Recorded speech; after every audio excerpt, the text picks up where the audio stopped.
Hi, Lou here, and I am going to try to illustrate how one decision in a game design can sometimes make so much difference in how everything works.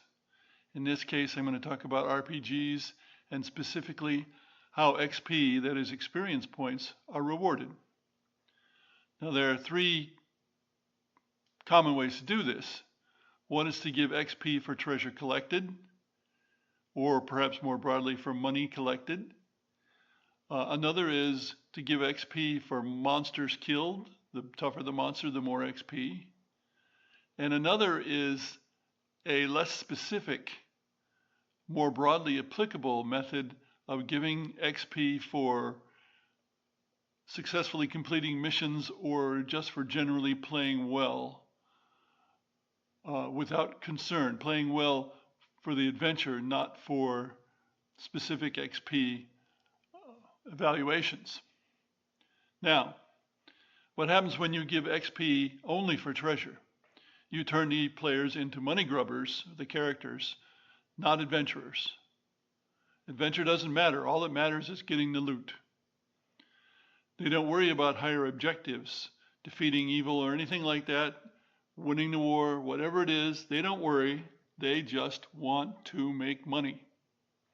This is especially bad in advanced D&D if you use the ridiculous training rules, because then you have to grub for more money than would raise you a level, and it becomes much worse. Now, if you're only looking for loot, you're only going to fight things that are likely to have loot, and you're unlikely to fight things that don't have loot. I mean, why fight something when you don't get any experience points? Now, ask yourself, in general, how often do heroes in adventures, adventure novels, adventure stories, adventure movies, do it for the money? Han Solo started out trying to do it that way and changed his mind. In Glenn Cook's The Black Company, they're mercenaries, but yet in the end they do things for reasons other than money.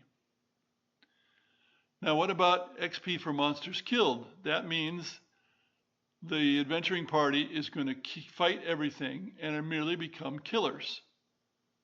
Their goal is to kill things, not to, again, defeat evil or anything like that. So once again, you've steered the players in what I regard as the wrong direction. Now, what about the third alternative, XP for completing missions or perhaps for just playing well in general in an adventure? Adventuring, in other words. This is the way I do it. I used to use a computer program that I wrote that would consider the levels of the characters and how many points they needed to go up and so on and so forth and reward accordingly. But you don't need to be that complicated. You can just give the players each a particular amount of experience, and generally the same for every player. Clearly there are going to be people in any adventuring party, some of whom are going to be much more important to the success of the party, either because of the character's capabilities or because of the player's capabilities.